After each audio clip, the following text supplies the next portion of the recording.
नमस्कार, ये आकाशवाणी शिमला है। अब आप विनोद कुमार से प्रादेशिक समाचार सुनिए। प्रदेश मंत्रिमंडल की बैठक आज मुख्यमंत्री सुखविंदर सिंह सुक्खू की अध्यक्षता में शिमला में आयोजित होगी। बैठक में पुरानी पेंशन योजना ओपीएस और यूनिफाइड पेंशन स्कीम यूपीएस के प्रारूप पर चर्चा हो सकती है। इसके अलावा सरकारी कर्मचारियों की सेवानिवृत्ति आयु को 58 से बढ़ाकर 59 करने के मामले पर भी कोई निर्णय हो सकता है। बैठक में मुख्यमंत्री बजट घोषणाओं पर कोई फैसला ले सकते हैं। इसके अलावा बैठक में विभिन्न विभागों में खाली पड़े पदों को भरने के लिए मंत्रिमंडल की मुहर लग सकती है। नवोदय विद्यालय समिति की ओर से बीते कल आयोजित विभिन्न गैर शिक्षक पदों की भर्ती परीक्षा के दौरान शिमला में एक संगठित नकल रैकेट का पर्दाफाश हुआ है। परीक्षा में तकनीक के सहारे नकल कराने की बड़ी साजिश बेनकाब हुई है। विस्तृत ब्यौरा हमारी सहयोगी से। नवोदय विद्यालय समिति द्वारा आयोजित विभिन्न गैर शिक्षक पदों की भर्ती परीक्षा में तकनीक के सहारे नकल कराने के मामले में शिमला पुलिस ने कामयाबी हासिल करते हुए 40 आरोपियों को गिरफ्तार किया है, जिसमें 35 पुरुष और 5 महिलाएं शामिल हैं। शिमला के वरिष्ठ पुलिस अधीक्षक संजीव गांधी ने कहा कि पुलिस जांच मामले में सामने आया है कि आरोपी परीक्षा केंद्रों में अत्याधुनिक ब्लूटूथ डिवाइस छिपाकर लाए थे और इन्हीं उपकरणों के जरिए उन्हें बाहर से उत्तर बताए जा रहे थे।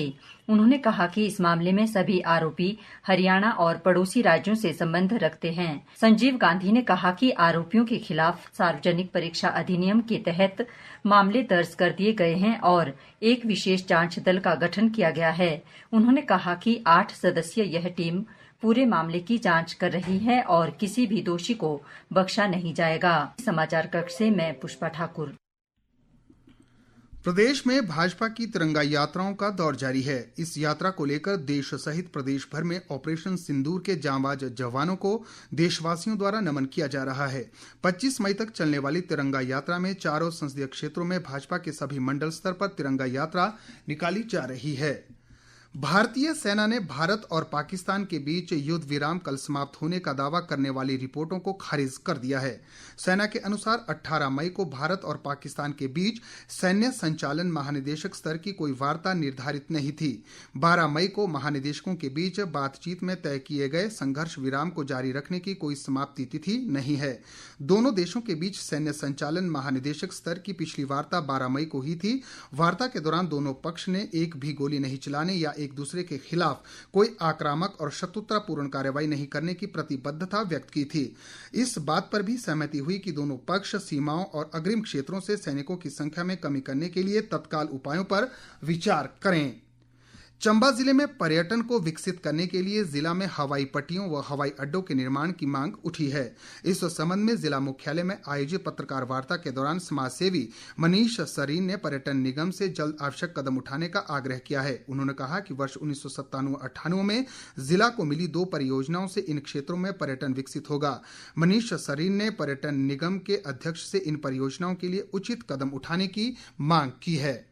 समय से एक डिमांड हमारी लंबित रही है कि डलहौजी की कनेक्टिविटी, जिसमें कि एयर स्ट्रिप जो सन 97-98 में ये प्रोजेक्ट बनीखेत को मिला था, पर कुछ कारणों से वो प्रोजेक्ट जो है वो कंप्लीट नहीं हो पाया। हमें ये उम्मीद है कि प्रदेश का उड्डयन मंत्रालय, पर्यटन HPTDC विभाग है, माननीय RS बाली से हमारी ये दरख्वास्त रहेगी, आग्रह रहेगा कि डलहौजी का जो ये एक पेंडिंग प्रोजेक्ट था वाटर एरोड्रोम का, उसे जल्द से जल्द जो है वो धरातल पर उतार दिया जाए, ताकि पर्यटन विकास का जो हमारा कार्य है वो थोड़ा तेज हो सके।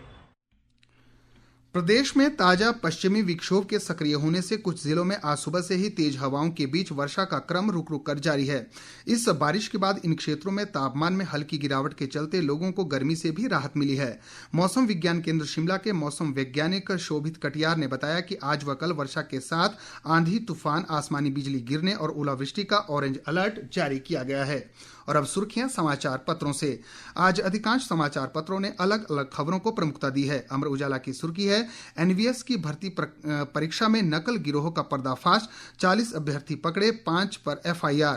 दैनिक जागरण का शीर्षक है ब्लूटूथ और इलेक्ट्रॉनिक डिवाइस से कर रहे थे नकल, सभी आरोपित गिरफ्तार। उप मुख्यमंत्री मुकेश अग्निहोत्री के हवाले से दैनिक भास्कर लिखता है परिवहन विभाग 1000 नए परमिट जारी करेगा, युवाओं को मिलेगा रोजगार।